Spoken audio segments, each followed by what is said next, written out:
Tout le monde et bienvenue sur la chaîne de l'univers de l'ange Cathy en ce vendredi 26 avril 2024. J'espère que vous allez bien. Je vous remercie pour vos commentaires, etc. etc. Allez, petit capoute à la vôtre. Je fais un petit coucou un petit peu à tout le monde aussi. Marivonne, Marie, Ange Miou, Marie-Clémence, et puis d'autres personnes que des fois j'oublie de citer. Voilà. Donc j'espère que vous allez bien.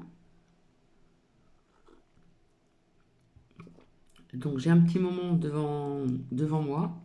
Donc je suis venue pour vous faire partager, euh, comment dire, le mystérieux réseau de tunnels, etc., etc., à visionner et donc à écouter. Alors il me semble que ça dure à peu près une demi-heure. Alors si c'est trop long, je suis désolée pour vous. Et en attendant, je vais vous dire la citation du soir. Bonsoir. Les anges réagissent aussitôt à toute manifestation de gratitude. Ceci est de Terry Lynn et Taylor et Mary-Beth Crane. J'espère que je le prononce bien et que je n'ai pas écorché le nom. Pardon. J'ai retrouvé les noms qui étaient liés à cette guerre actuelle aussi, en ce qui concerne Israël, etc. Je reviendrai donc une autre fois. Demain matin, je suis prise, j'ai l'atelier coiffure vis-à-vis de cette association, voilà. Et là, je vais vous faire écouter et visionner le mystérieux réseau de tunnels des fous commères. Il me semble que c'est ça. Il y a une personne qui m'a dit que mon son était faible, donc j'en suis désolé. J'ai constaté également à plusieurs reprises, à un moment on entend très bien, et puis après le son petit à petit diminue, et puis le son revient correctement. J'en suis désolé à l'avance, il va falloir que je trouve une solution. Voilà. Donc ici nous avons un temps moyen, hein, voilà, pour pas changer, hein. Et puis, euh, et puis demain, apparemment, il est prévu d'avoir de la pluie, voilà, pour ne pas changer. Et puis un beau temps certainement dimanche, il me semble. Voilà, voilà. Nous qui va très bien, je vous remercie. J'ai des nouvelles du générique. Donc je remercie encore la personne qui m'a créé ce générique. Donc il sera en ligne à chaque partage à partir de la semaine prochaine. Voilà. Puisqu'il faut que l'on puisse se voir, il faut trouver un créneau, etc., etc. Donc c'est des créations de la part de cette personne que je remercie encore, avec une musique qui a été créée aussi, ainsi que les images à ma demande également. Voilà, donc je vais mettre sur pause, hop, je vais tourner mon clavier et hop, directement focus sur le mystérieux réseau, comment dire, de tunnels des fours commères. Alors, j'ai regardé une partie, je n'ai pas eu le temps de tout regarder jusqu'à la fin, mais j'ai trouvé aussi encore cela intéressant. Et ça rejoint un petit peu ce que je vous ai fait visionner et écouter il n'y a pas très longtemps. C'est vrai que j'ai eu un commentaire en disant que Julie Couvreur, euh, c'est Couvreur, je crois, je sais plus. Bref, faisait un excellent travail et ça, il n'y a pas de problème. C'est vraiment un travail très long, hein. Pour les personnes qui s'y connaissent, pour faire des montages, etc. C'est très long et c'est beaucoup de recherche également aussi. Donc c'est un excellent travail. Voilà, je tenais à vous le dire aussi. Voilà. Si vous voulez, il y a un petit peu de ressemblance vis-à-vis de certaines images que vous allez voir. Et j'ai trouvé ça vraiment très intéressant également. Voilà, comme je dis toujours, on en prend, on en laisse. Catherine en prend beaucoup, hein, pour le peu que j'ai vu au départ. J'en ai pris de mon côté énormément d'ailleurs. Et pour Cathy, c'est très parlant. Donc je mets sur pause et je reviens.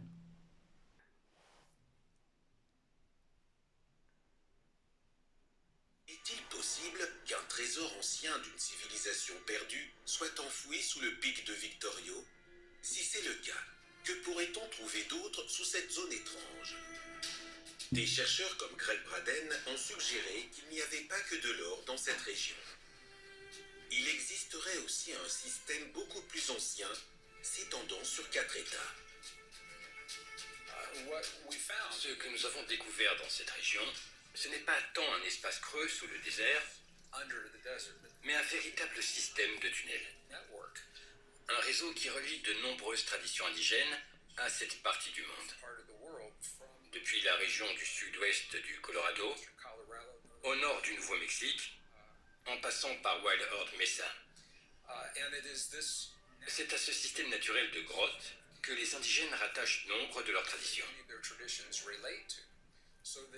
Elles ont été créées naturellement par le milieu volcanique, puis modifiées pour devenir plus utiles au cours des générations suivantes.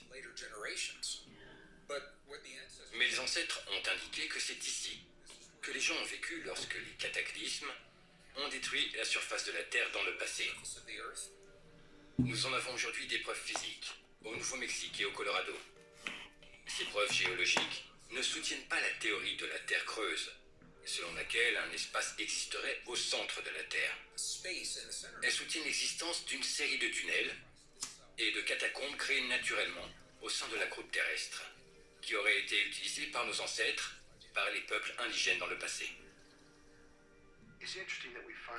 Il est intéressant de constater que cette idée de trésor sous terre, d'or caché, ou de choses de cette nature, est reliée aux traditions amérindiennes. Nous avons l'exemple de Chicomostoc, les 7 grottes, les 7 cités d'or des légendes aztèques. Nous pouvons nous demander quelle est la part de vérité dans tout cela.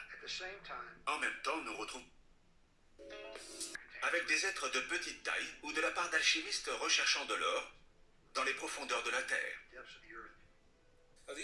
Ces sites sont très controversés car ils obligent les historiens à repenser l'histoire traditionnelle.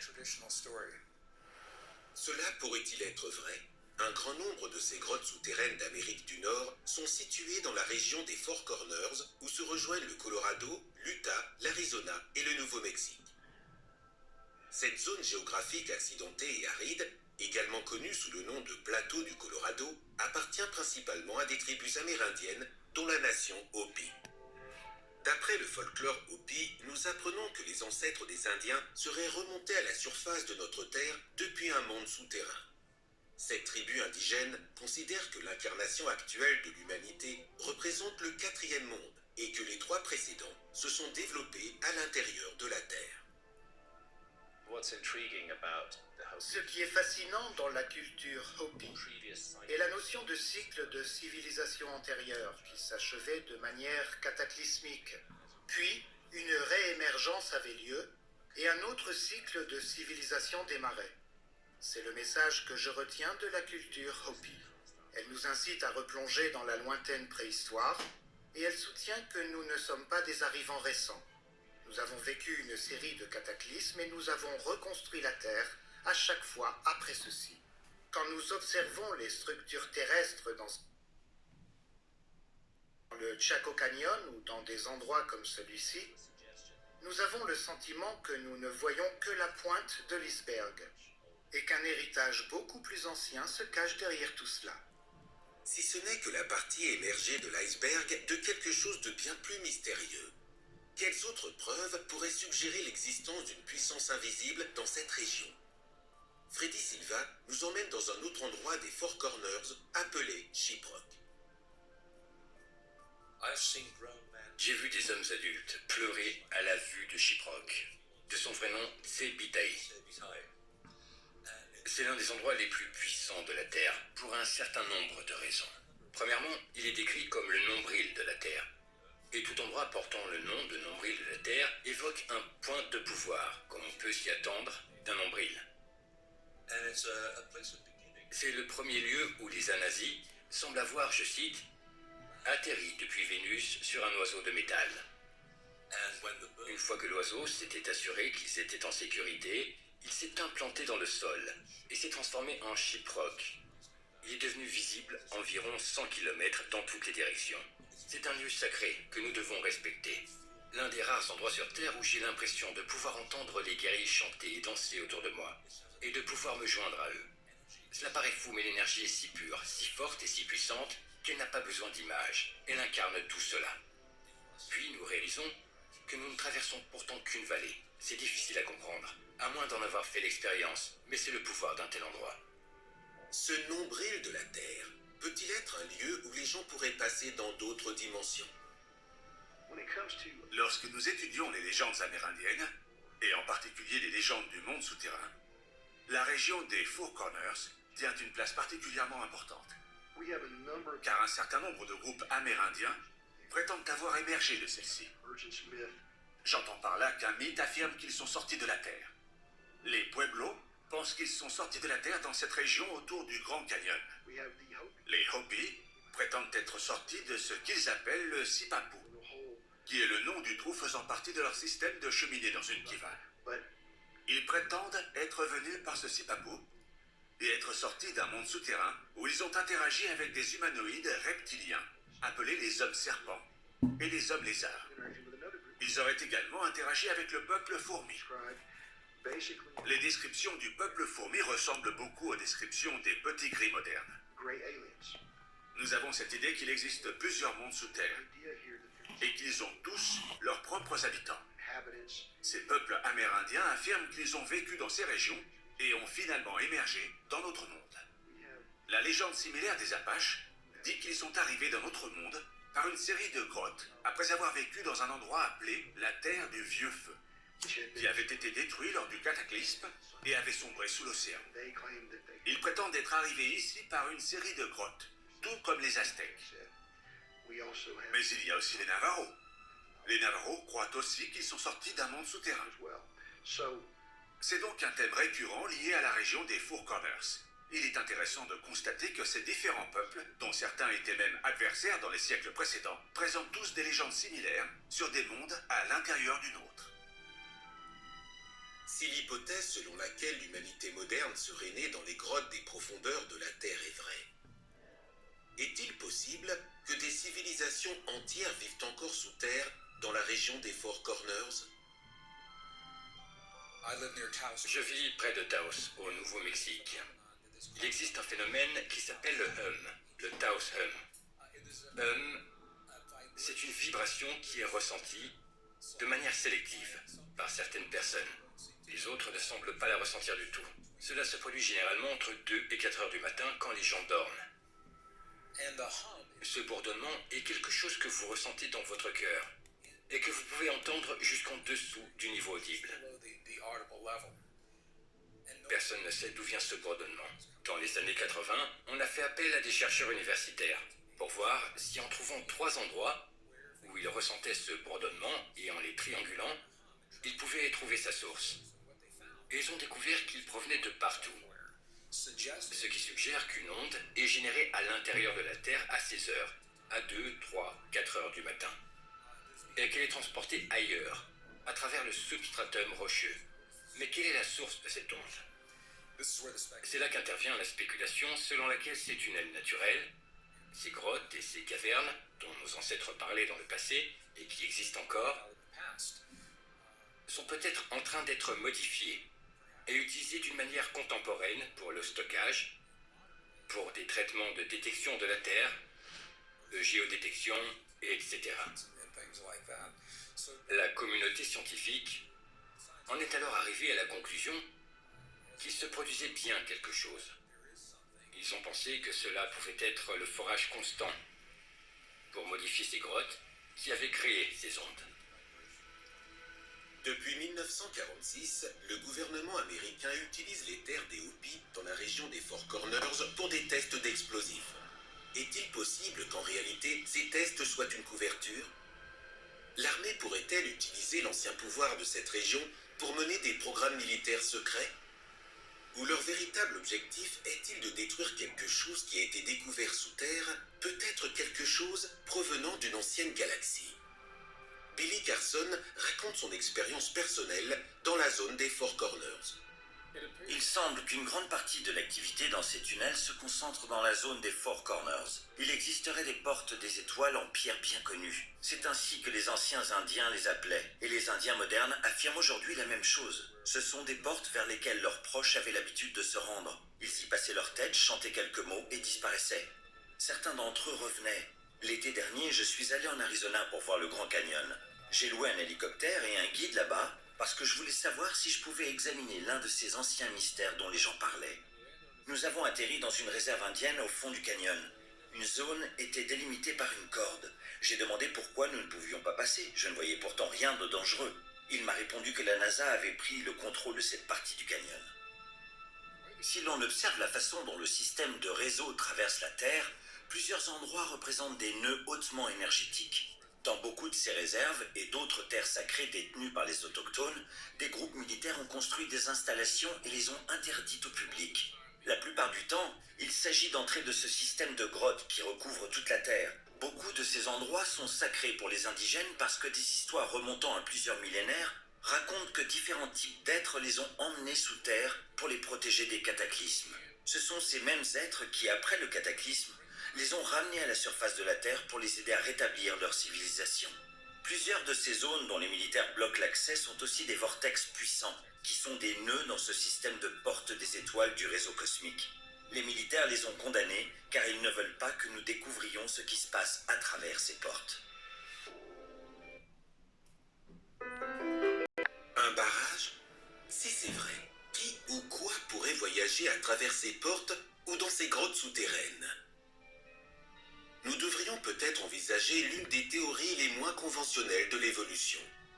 S'il est possible que l'ADN des êtres humains ait été à l'origine bio-ingénié par d'anciens extraterrestres, cela pourrait-il avoir un rapport? William Bramley évoque comment cette idée est développée dans le folklore Hopi. Cette possibilité est envisageable, du moins d'après leur tradition. Les dieux nés dans les cieux ne prédominaient pas sur les dieux vivants sous terre, car les gens croyaient aux deux. Pour eux, les dieux possédaient des royaumes sous terre, sous l'eau et dans le ciel, et ils interagissaient avec tous ces royaumes. Nous savons déjà qu'il existait de très grandes grottes ici et là. Il se peut que la tribu sud-américaine, peut-être les Hopi, en ait découvert quelques-unes à un moment donné. Ou qu'ils aient trouvé des grottes assez grandes pour penser que certaines de ces choses pouvaient se produire. Ce n'est pas contradictoire, cela signifie simplement que les dieux opéraient dans différents royaumes. Lorsque nous examinons les récits du passé sur la création, aussi différents qu'ils soient les uns des autres, des thèmes communs les relient tous. Je trouve ça fascinant, car c'est la compréhension locale d'un héritage commun qui est préservé dans les traditions des peuples indigènes modernes. Le thème commun le plus évident est l'idée d'un autre monde qui se trouverait sous le nôtre. Un monde souterrain. Autrement dit, un monde souterrain duquel nos ancêtres auraient émergé. Beaucoup de ces thèmes du folklore amérindien se sont retrouvés dans les récits modernes. Ce que j'appelle le folklore moderne, c'est-à-dire l'ufologie, la cryptozoologie, la littérature de conspiration, entre autres. Ce ne sont que des mises à jour du folklore. Les gens abordent les mêmes thèmes depuis des siècles. Parfois il y a du vrai, parfois ce sont des inventions, parfois les gens exagèrent certaines choses. Mais nous retrouvons cette idée d'un monde souterrain dans de nombreux peuples à travers le monde, émergeant dans les mêmes régions. Toutes ces idées apportent le même genre d'informations. Avec ces récits sur la création du monde souterrain dont nos ancêtres ont émergé, existe-t-il un code ou un trésor qui aurait pu être laissé pour que nous puissions découvrir la vérité sur le lien entre l'humanité et les Four Corners? Le Nouveau-Mexique, l'Arizona, toute la région des Four Corners, l'Utah bien sûr, et le sud du Colorado représentent l'un des endroits les plus spirituellement actifs d'Amérique du Nord. Voilà pourquoi cette partie de l'Amérique attire autant de monde. Certains d'entre eux connaissent peut-être la vérité, d'autres pas, mais ils y sont tout de même attirés. Je pense que c'est parce que nous travaillons avec la Terre. La Terre est un organisme vivant. Si nous travaillons avec elle, comme lorsque nous arrosons une plante, elle nous donne quelque chose en retour. Elle nous procure un certain plaisir, et c'est ce qui nous attire. Voilà pourquoi cette partie du pays est si importante, parce qu'elle est toujours vivante. Nous travaillons avec elle tous les jours. Nous pouvons le ressentir quand nous la traversons. Je pense au site des Navajos, mais aussi à la Mesa Verde ou à Bandelier. Il existe une kiva dans ce parc à laquelle vous pouvez accéder si vous y allez en fin de journée et si vous le faites à temps pour ne pas être enfermé dans le parc, en grimpant sur une échelle de 30 mètres. Cette kiva est parfaitement positionnée à l'intérieur de la grotte naturelle, dans une zone très étrange du parc, car c'est le seul endroit où les courants telluriques de la Terre se croisent. Ces courants sont partout. Mais ce site sacré a été construit exactement là où ces courants se croisent. En entrant dans la kiva, nous pouvons vivre une expérience hors du corps parce que cette énergie est faite des mêmes éléments que nous. Elle nous permet par un moyen technologique d'échapper au monde physique et de nous connecter à un autre niveau de réalité. Greg Braden nous emmène dans les profondeurs d'une autre structure de la région des Four Corners qui pourrait nous donner un aperçu de la façon dont cet endroit est relié au ciel et de ce qui peut se trouver en dessous. L'un des plus grands mystères que nous avons découverts sur les anciennes civilisations se trouve sur nos propres terres, pour ceux d'entre nous qui vivent aux États-Unis, dans les hauts déserts du nord du Nouveau-Mexique, dans le Chaco Canyon. Il y a plus de 1100 ans, quelque chose que nous n'avions jamais vu auparavant dans l'histoire du monde et que nous n'avons jamais retrouvé depuis, a été découvert dans le Chaco Canyon. Nous ne savons toujours pas précisément qui étaient les gens qui ont construit le Chaco Canyon et d'où ils venaient. Nous ne savons toujours pas comment ils connaissaient les mathématiques, l'astronomie ou l'architecture et comment ils pouvaient avoir la capacité de faire pousser de la nourriture dans un des environnements les plus rudes. Il mesure 20 km de long. Désolé. Tout au début, j'ai dit Four Corner, alors que c'est Four Corner. Donc, désolé. Et 5 km de large à certains endroits. Dans le canyon lui-même, près de 2800 sites archéologiques ont été découverts. Et sur ces 2800 sites, 32 ont été fouillés. Parce qu'ils ne pouvaient pas être entretenus. Beaucoup d'entre eux ont été réenterrés afin de les préserver pour les générations à venir. 12 sont aujourd'hui restaurés. Et ces 12 sites racontent une histoire qui ouvre la voie à des territoires interdits en matière d'archéologie et de civilisation avancée de notre passé. L'un des endroits les plus remarquables du Chaco Canyon est le Pueblo Bonito. Il s'agit d'un complexe architectural unique en forme de D. Plus de 900 pièces ont été construites dans ce Pueblo Bonito. Certaines d'entre elles sont carrées, d'autres sont circulaires, comme les kivas, qui ont joué un rôle très important d'après les légendes des peuples indigènes dans tout le désert du sud-ouest.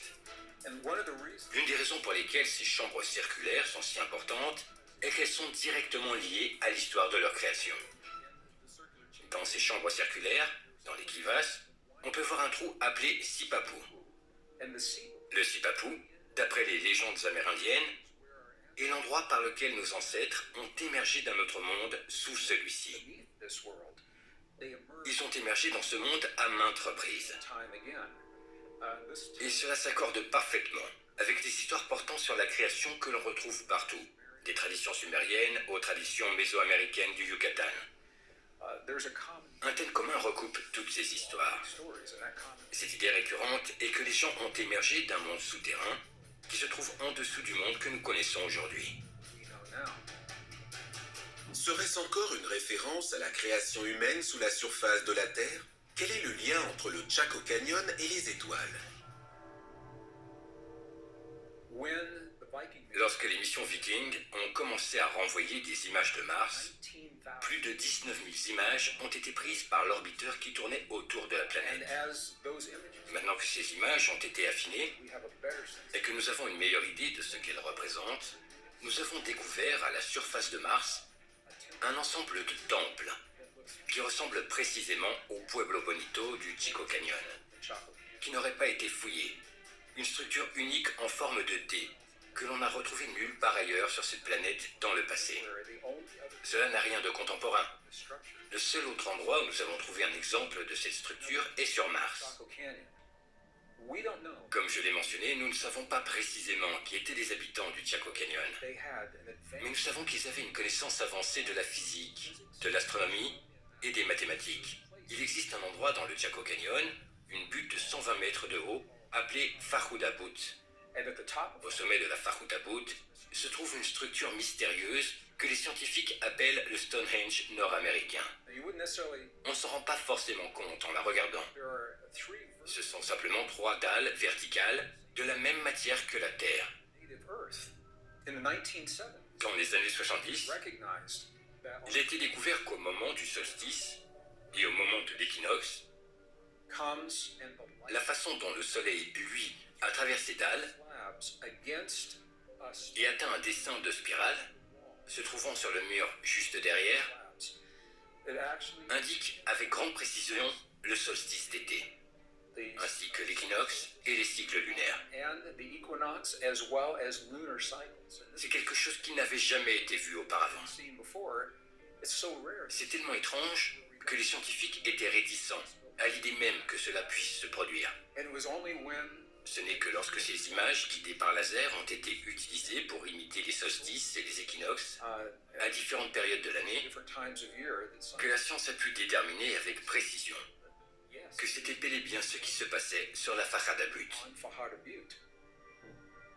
Si le scandale sur l'eau des Four Corners abrite une sorte de pouvoir sous terre duquel les humains ont pu émerger, est-il possible que les habitants du Chaco Canyon aient construit ces lieux pour se relier à une ancienne race provenant d'ailleurs dans l'espace? Les scientifiques ont découvert qu'en partant du Chaco Canyon, une série de routes se répandent en ligne parfaite vers d'autres sites archéologiques, comme le Hoven Whip, Mesa Verde, ou encore le monument national des ruines aztèques. Des lignes parfaites, des routes parfaites, qui, lorsqu'elles atteignent une pierre ou un bloc rocheux, ne font pas le tour mais passent par-dessus. Elles sont absolument parfaites. Et cela reste un mystère car ses habitants ne possédaient pas de roues. Dans quel but aurait-il utilisé une route droite parfaite, large de 90 cm, alors que les roues n'existaient pas dans leur culture? C'est l'un des mystères sur lesquels les scientifiques se penchent actuellement. Car il semble que le Chaco Canyon n'ait pas été habité autant qu'il aurait pu l'être. Il avait la capacité d'accueillir des milliers et des milliers de personnes. Mais il n'y a aucune preuve que des milliers de personnes y aient vécu. On pense aujourd'hui que c'était un lieu de rassemblement à des moments très précis, prédits et calculés par la Fajuda Butte, où les peuples d'autres cultures convergeaient en utilisant ces routes.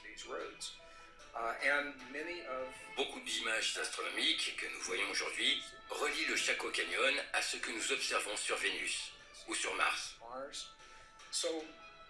Donc, il est possible que ce que nous pouvons voir dans le Chaco Canyon soit un exemple de technologie avancée, utilisant les matériaux disponibles dans le monde entier pour imiter et reproduire un savoir et une sagesse développée ailleurs, dans le passé. Le Chaco Canyon imite-t-il quelque chose de plus ancien que ce que nous connaissons aujourd'hui? Andrew Collins suggère que les peuples anciens suivaient un chemin dans le ciel qui les ramenait chez eux. Est-il possible que ces anciens aient eu une vision différente de leur existence ici? Notre âme proviendrait apparemment du monde des cieux, de quelque part là-haut. Et elle y retournerait au moment de notre mort. Mais il y a autre chose à retenir. C'est que cette partie de nous proviendrait des étoiles.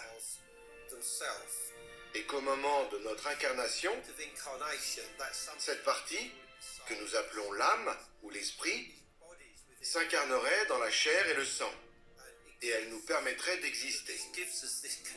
Cela crée un lien entre notre existence et les étoiles, car notre âme ou notre esprit provient en réalité d'une source extraterrestre ou stellaire.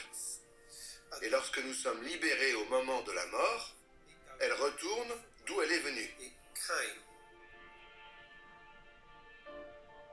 En relation avec cela, diverses étoiles ont été considérées comme des personnifications d'influence et d'intelligence qui étaient soit des points de repère sur cette route pour atteindre le monde des cieux, soit des êtres surnaturels qui aidait ou permettait à l'âme d'atteindre cet objectif. Il semblerait qu'il existe une route cohérente, et cette route semble avoir été symboliquement et peut-être de manière réelle, d'une certaine façon, reliée à la Voie lactée, à ce que nous pouvons voir du bord de la Voie lactée, ce flux brillant, magnifique, étoilé, qui part d'un côté, s'arc au-dessus de nos têtes et atteint l'autre côté. C'est quelque chose que nous percevons à peine aujourd'hui en vivant dans des environnements urbains. Mais si vous vous rendez dans des régions reculées du monde, ce spectacle est magnifique. Nous ne pouvons pas comprendre à quel point il a dû être important pour nos ancêtres de voir une telle chose apparaître dans le ciel. Nos ancêtres pensaient que c'était la route. Ils l'appelaient le chemin des âmes dans les récits amérindiens.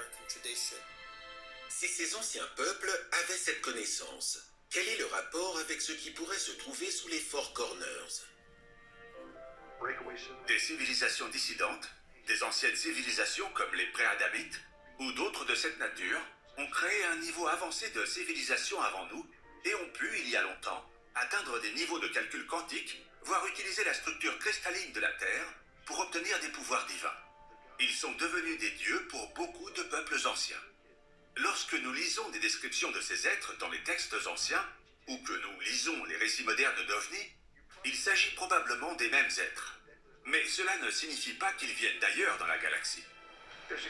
Il existe de nombreuses preuves que la Terre a été foudroyée par divers cataclysmes au cours des siècles, allant de l'impact d'astéroïdes aux événements solaires. Lorsque ces phénomènes se produisent, les civilisations à la surface de la Terre sont dévastées. Il n'y a aucun moyen d'empêcher cela. Si nous ne pouvons pas le prévoir, l'effet sur notre civilisation est catastrophique. Nous retrouvons cela encore et encore dans les récits de ces êtres anciens qui nous ont précédés sur la planète et qui, d'ailleurs, sont peut-être encore là. Richard Shaver, qui est le créateur des livres The Shaver Mystery, a prétendu que ces êtres ont fui sous terre lorsque les radiations provenant du Soleil sont devenues mortelles. Alors qu'auparavant ils pouvaient vivre des milliers d'années, ils ont rapidement constaté que les radiations solaires détruisaient leur ADN. Ils ont donc fui sous la surface de la Terre. Ces êtres et leurs descendants, sous une forme modifiée en raison d'autres types de radiations qui se trouvaient à l'intérieur de la Terre, s'y trouveraient encore aujourd'hui. Il va sans dire qu'il fallait un niveau très avancé non seulement en termes de civilisation, mais aussi de technologie pour bâtir un espace dans la croûte terrestre et y créer un environnement durable. Il existe vraisemblablement des éléments qui pourraient le permettre. Sonia Grace a utilisé ses recherches alternatives pour plonger encore plus profondément dans les strates des Four Corners. J'ai remonté le temps et voyagé par l'esprit jusqu'à un site ancien où mes guides m'ont emmené, le Chaco Canyon. Il se trouve au niveau des Four Corners dans le sud-ouest. Les Savrox nous ont immédiatement fait entrer à l'intérieur des rochers. Il y avait une sorte d'ouverture qui nous permettait d'entrer. Ils nous ont confié qu'ils voulaient nous montrer cet endroit parce que c'était par là qu'était passé le peuple Anasazi. Ils les avaient emmenés dans ce tunnel souterrain et avaient ramené les gens qu'ils pouvaient à l'endroit même où ils étaient nés avant de migrer vers le nord, c'est-à-dire dans la civilisation maya. Les Savroks ont aidé le peuple maya bien avant cela. Toute l'histoire de la migration des Hopis, selon laquelle ils auraient migré dans 4 directions, provient d'une ancienne culture du Mexique. Il était très intéressant d'apprendre que les Savroks étaient intervenus et avaient aidé certaines de ces personnes à revenir à cet endroit. C'est ainsi qu'ils ont disparu. Les autres ont disparu parce que les Anunnaki sont aussi venus et se sont emparés de centaines de personnes de la communauté Anasazi. Ce site et tout le sud-ouest sont remplis de portails. Toutes sortes d'énergies se propagent à cet endroit, en particulier de l'énergie extraterrestre. Nous pouvons ressentir toutes sortes d'énergies dans le sud-ouest. Se pourrait-il que ce sur quoi le Dr Noss est tombé soit un trésor ancien provenant d'une de ces cultures ayant survécu à des cataclysmes?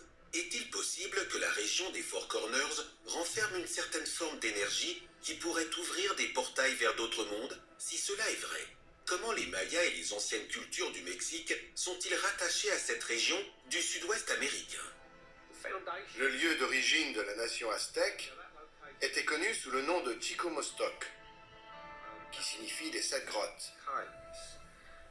C'était une sorte de structure souterraine. L'un d'eux les aurait fait venir d'un endroit appelé Aztlán. Cet endroit se trouverait quelque part dans le sud-ouest des États-Unis. Les mystérieux Four Corners pourraient-ils être reliés à des cultures plus anciennes qui ont migré vers le sud? Serait-ce le lieu de l'histoire de la création des Aztèques? Dans un instant, le mystère s'éclaircit alors que nous nous dirigeons vers le sud de la frontière au Mexique.